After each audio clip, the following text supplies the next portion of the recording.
Remarque ce qu'il se dit ici.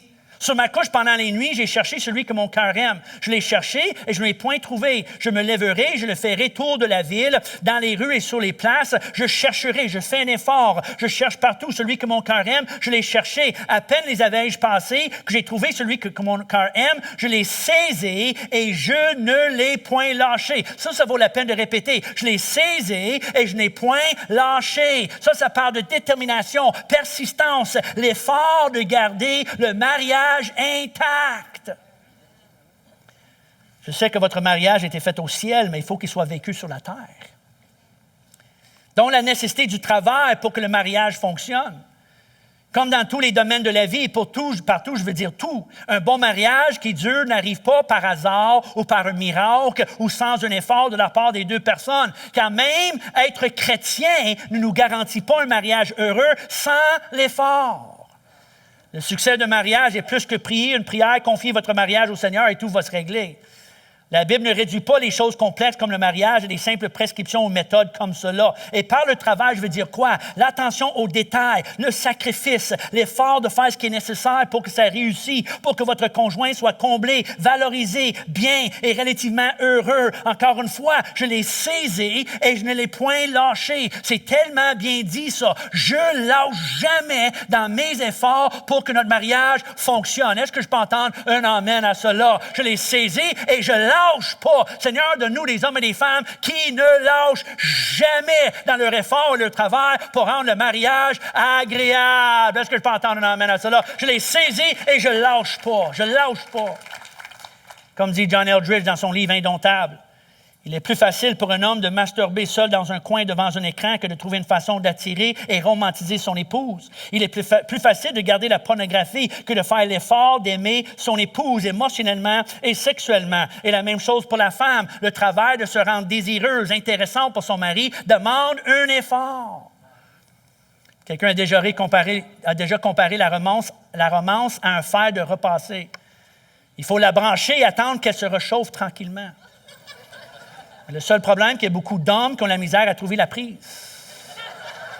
Un peu d'effort demandé. Toutes les femmes disent. Ainsi qu'une attention. Non seulement l'effort et le travail mais aussi une attention. Le Cantique nous appelle à une attention à la négligence, les dangers de la routine et le temps et la paresse qui s'installe quand on commence à prendre l'un et l'autre pour acquis. Passage ici qui dit « J'étais endormi, mais mon cœur veillait. C'est la voix de mon bien-aimé qui frappe. Il dit « Ouvre-moi, mon ami, ma colombe, ma parfaite. » Mais elle répond, j'ai ôté ma tunique déjà, comment la remettrai-je? J'ai lavé mes pieds, comment les salirai-je? Qui est une autre façon de dire, c'est trop de trouble, tu me déranges, je ne veux pas être dérangé en ce moment. Mon bien-aimé a passé la main par la fenêtre et mes entrailles se sont émues pour lui. Alors je suis levé pour ouvrir au bien-aimé. J'ai ouvert à mon bien-aimé s'était allé, il avait disparu. Je l'ai cherché, je ne l'ai point trouvé. Je l'ai appelé et il ne m'a point répondu. Qui est une autre façon de dire, je l'ai négligé, mais là c'est trop tard. C'est un avertissement profond de ne jamais prendre notre conjoint pour acquis, de faire attention à la négligence, à la paresse dans nos réponses et notre attention, nos efforts. Le manque d'efforts à notre mariage et de porter attention à l'autre est un risque, c'est un danger. Et c'est de plus en plus un défi dans la société comme la nôtre, qui est obsédé par la technologie, les jeux vidéo, les réseaux sociaux, nos téléphones intelligents avec 1001 distractions et divertissements, de porter attention comme il faut à la personne devant ou à côté de nous, est un défi. Comme j'avais mentionné l'autre fois, selon une étude Microsoft, la capacité d'attention de cette génération est réduite à 8 secondes à cause de la technologie, tandis que la capacité d'attention d'un poisson rouge est 9 secondes.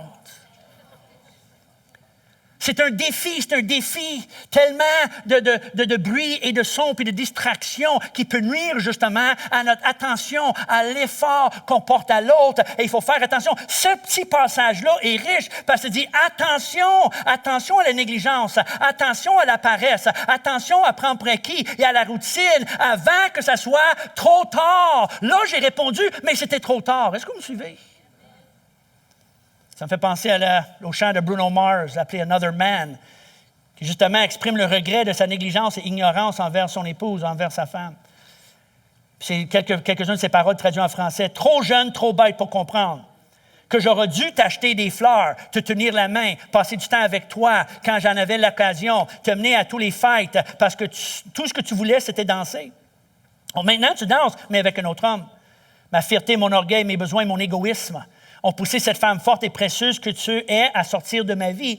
À présent, je n'aurai plus jamais l'occasion de réparer tous les gâchis que j'ai faits.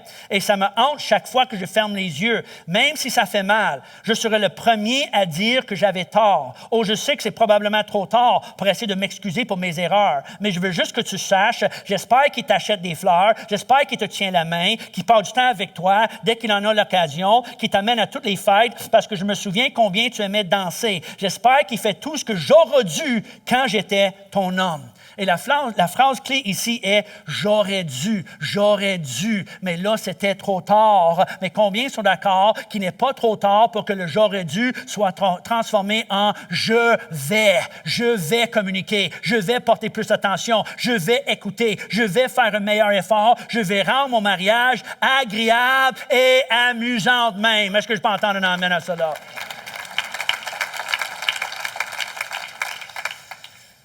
Le mariage réussi exige la communication, le travail, mais aussi l'amusement, des moments agréables. Mais Pasteur Marc te dit travail, c'est-tu le travail, c'est l'amusement? C'est de travailler à rendre le mariage agréable et amusant.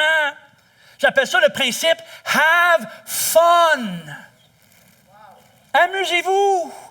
L'importance de s'amuser ensemble aussi fait partie d'un mariage et la force d'un mariage. C'est l'amusement. Il faut travailler à trouver des choses que vous aimez faire ensemble. Le golf, des émissions sur la télévision, des sports, le hockey, le football, des loisirs, des activités récréatives, vélo, bowling, des marches dans le bois, courir, quelque chose. Cuisiner ensemble. Trouver des choses que vous avez en commun et que vous aimez faire ensemble qui sont agréables et amusantes. Car il faut avoir du fun dans la vie et dans le mariage et dans le ministère. Je crois que c'est un des principes clés de la vie. Est-ce que je peux entendre un amen à cela?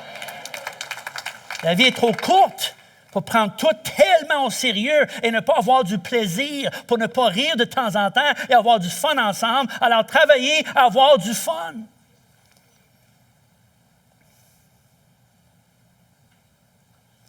Il ne faut jamais prendre pour acquis juste parce que nous sommes ou il est ou elle est chrétien. Que c'est pas important, ça. C'est agréable, rendre le mariage agréable, de faire un effort pour que ça soit, parce que il ou elle va rester avec moi, il faut qu'il m'accepte comme je suis parce qu'on est chrétien. Peu importe mon attitude, mes paroles, ma senteur, mon hygiène, mon haleine et mon comportement, parce que nous sommes chrétiens, il faut qu'il reste avec moi. Ça, c'est malheureux, ça. Les chrétiens qui disent ça, on est liés ensemble, alors peu importe, là, il faut que parce qu'on est chrétien.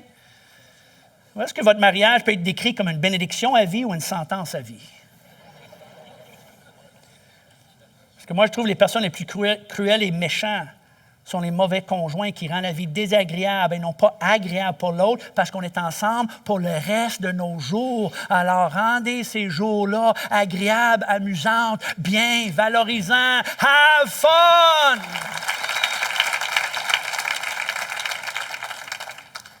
L'amour décrit.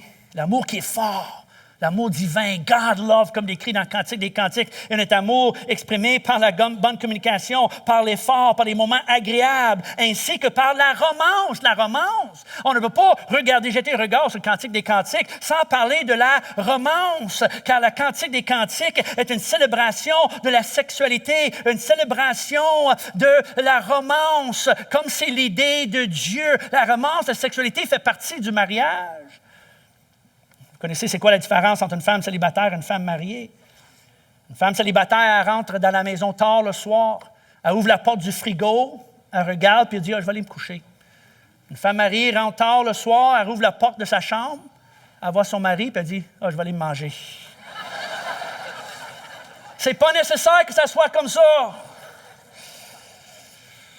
Le Cantique des Cantiques est un livre biblique qui célèbre la romance, le désir, la sexualité et l'attirance, l'intimité entre un homme et une femme. Remarque juste quelques paroles. Lève-toi, aiguillon, viens au temps. Soufflez sur mon jardin et que les parfums s'en exhalent. Que mon bien-aimé entre dans son jardin, qui mange de ses fruits excellents. Je me dis, je monterai sur le palmier, j'en saisirai les rameaux. Que tes seins soient comme les grappes de la vigne, le parfum de ton souffle comme celui des pommes, et ta bouche comme un vin excellent qui coule aisément pour mon bien-aimé et glisse sur les lèvres de ceux qui s'endorment. Et je vous épargne le reste. Sinon, il va commencer à faire chaud ici. Il fait déjà assez chaud. Mais c'est rempli d'un langage comme ça. Célébration de la romance et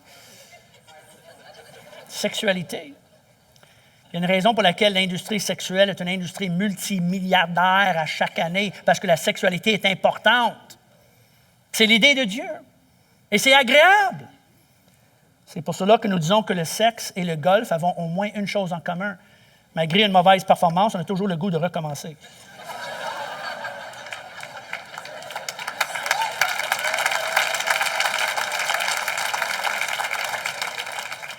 Merci de ne pas laisser tout seul ici en avant. Merci pour vos réponses, ça m'encourage. Je ne suis pas tout seul. Contrairement à ce que le monde peut penser, les gens peuvent avoir un aperçu de la Bible, les règlements, Dieu, spiritualité, la vie chrétienne, l'Église, comme si c'est anti-sexualité ou c'est tabou ce sujet-là. Non. Contraire à ce que le monde peut penser. Le merveille, la joie et l'importance de la sexualité est quelque chose que la Bible, l'ensemble de la Bible enseigne clairement. C'est un sujet qu'elle n'évite pas du tout. C'est l'idée de Dieu, ça. Un des passages remarquables à ce sujet est très profond sur l'importance de cela.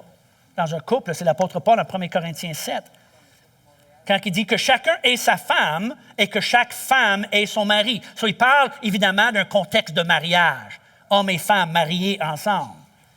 Et que le mari rende à sa femme ce qu'il lui doit et que la femme agisse de même envers son mari. La femme n'a pas l'autorité sur son propre corps, mais c'est le mari. Et pareillement, le mari n'a pas l'autorité sur son propre corps, mais c'est la femme. Ne vous privez point l'un de l'autre, si ce n'est d'un commun accord pour un temps, afin de vaquer à la prière.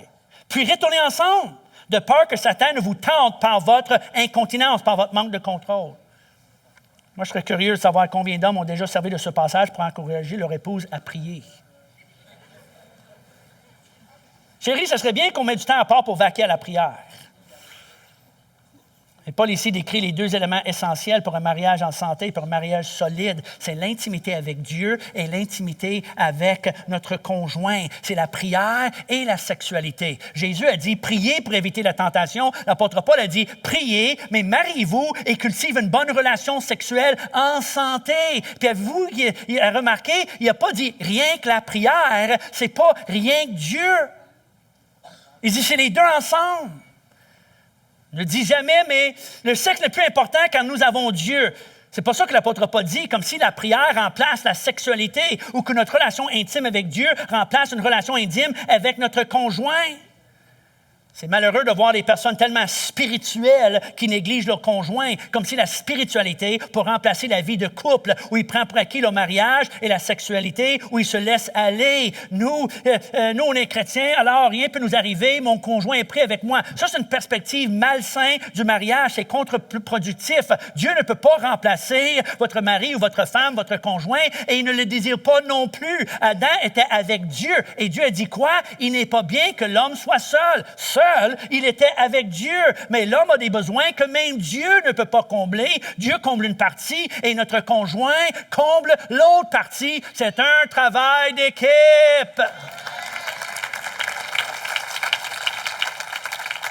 Ce n'est pas le désir de Dieu qu'on cultive une vie spirituelle au dépens de notre mariage ou notre vie de couple, ou qu'on remplace notre passion pour notre conjoint par une passion pour Dieu. Nous avons besoin, les deux, un équilibre sain pour combler nos besoins émotionnels et physiques et pour éviter la tentation, une bonne relation avec Dieu et une bonne relation avec l'épouse. Il dit, revenez ensemble pour éviter la tentation. Alors, la prière seule ne suffit pas. Si la prière était très réaliste, très terre à terre, ça prend Dieu et le conjoint.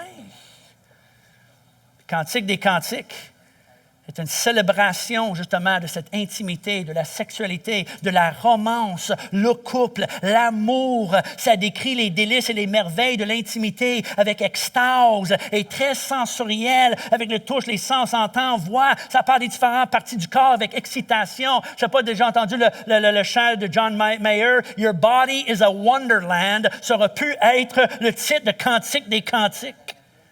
Parce qu'il est très sexuel et sensuel. Mais mentionne jamais les enfants, qui veut dire la sexualité est pour procréation, mais aussi récréation. Encore une fois, laisse-moi pas tout seul ici en avant, OK?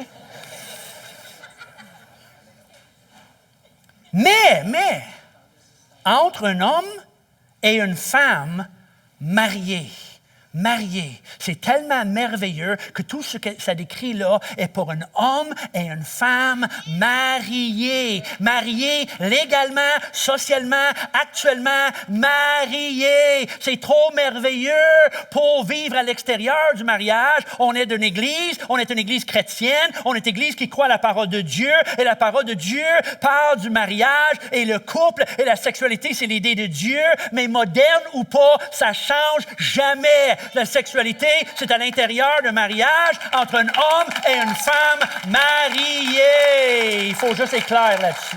Clair. Ça ne changerait jamais. Ça, c'est la parole de Dieu, ça.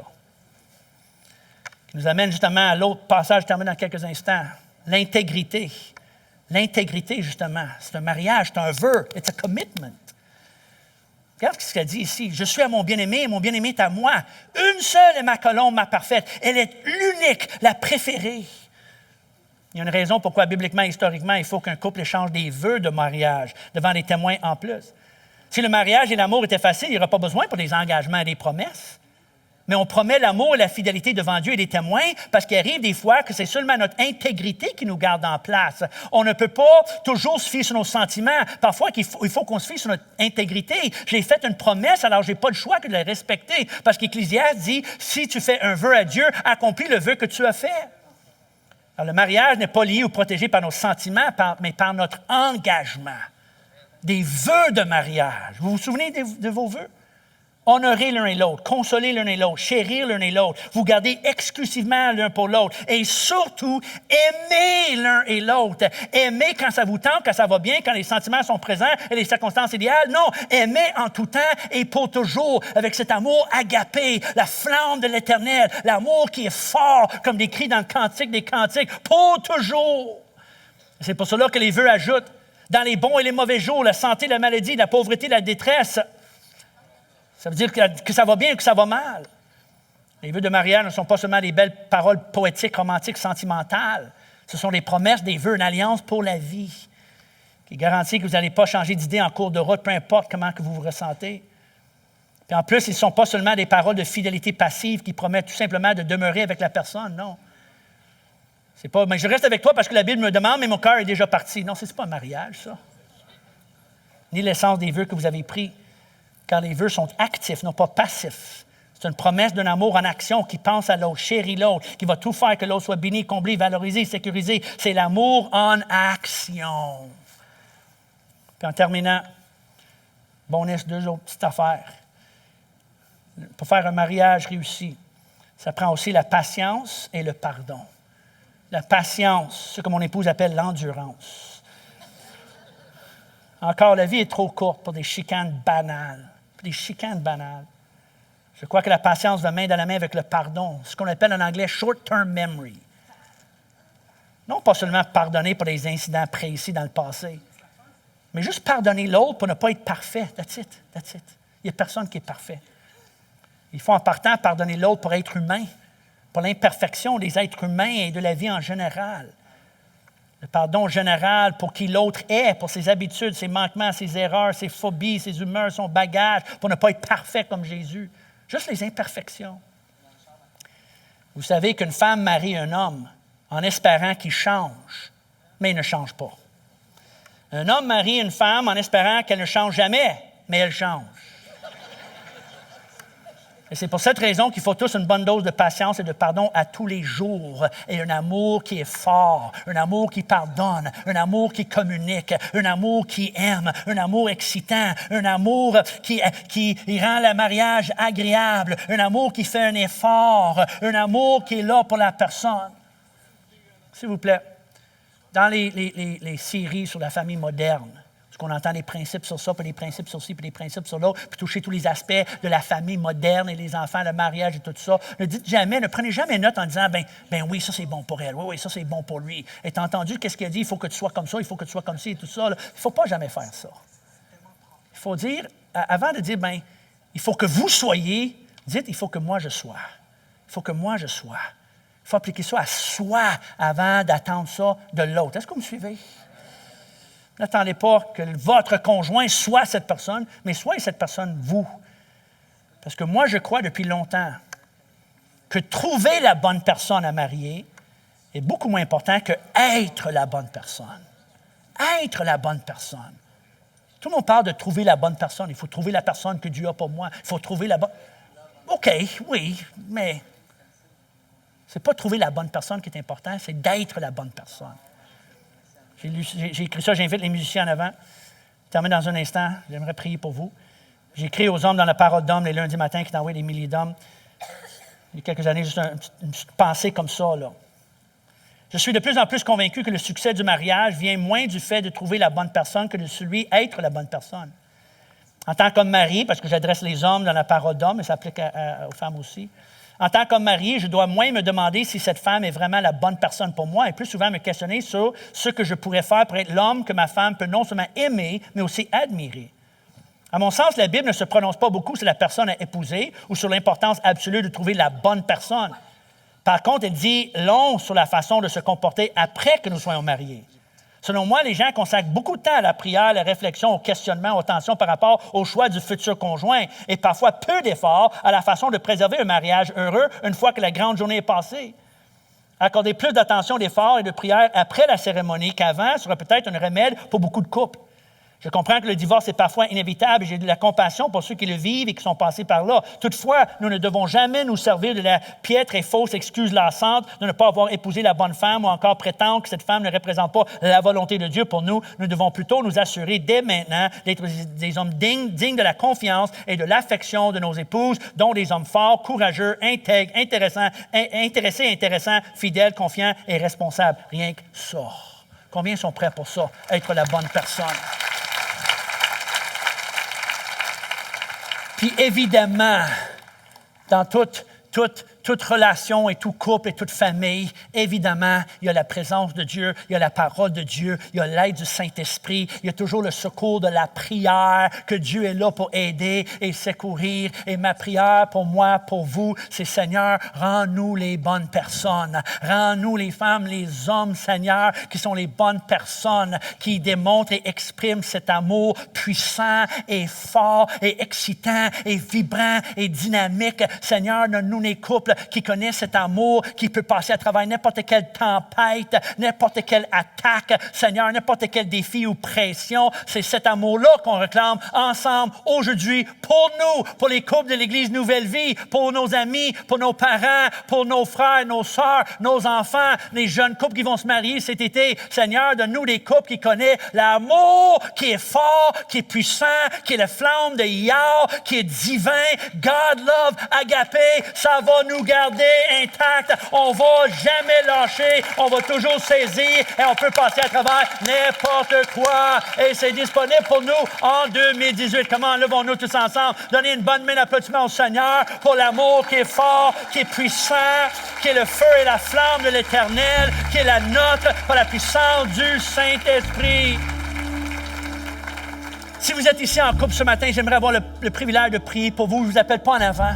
Mais si vous êtes là avec votre mari, votre femme, votre épouse, votre époux, juste prenez la main de la personne. Juste prenez la main, les couples ici. Et si votre conjoint n'est pas là avec vous pour une raison ou l'autre, pense à votre conjoint. Pense à votre épouse ou votre époux pour un instant. Et est-ce qu'on peut juste avoir un mot de prière? Juste fermer nos yeux tous ensemble. Et moi, je veux prier ce qu'on a lu ici encore une fois. Quand il dit « Mets-moi comme un sceau sur ton cœur, comme un sceau sur ton bras », ça veut dire moi, je prie que le Saint-Esprit peut nous tatouer, comme il dit. Un tatou sur notre esprit, notre psyché, sur notre cœur, sur la puissance de l'amour.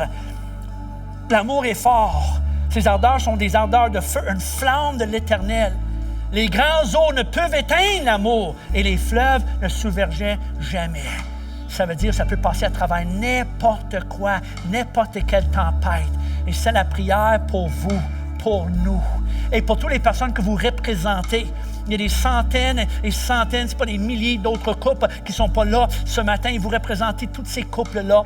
Les couples à venir aussi, les jeunes couples et les Québécois, les Québécoises, les personnes en tellement de difficultés. Tellement de familles fragmentées, divisées, dysfonctionnelles, de problèmes, de conflits à l'intérieur de l'Église, à l'extérieur de l'Église. Et l'ennemi connaît tellement la valeur de la famille, la force du couple, la force de l'amour qui attaque et divise et amène des pièges et des tentations et le découragement et essaie de diviser, attaquer, affaiblir le couple. Parce que s'il rend le couple faible, il rend toute l'unité familiale faible. C'est la force, vous êtes la force de votre foyer, vous êtes la force de la famille et l'amour est la force dans votre couple. Puis la famille est attaquée, tout bord, tout côté. La famille biblique, la famille, l'unité familiale, comme décrit dans la parole de Dieu. Attaquez, attaquez, attaquez. Parce que l'ennemi connaît la valeur de la famille. Bon, nous, on ne donne aucune place à l'ennemi.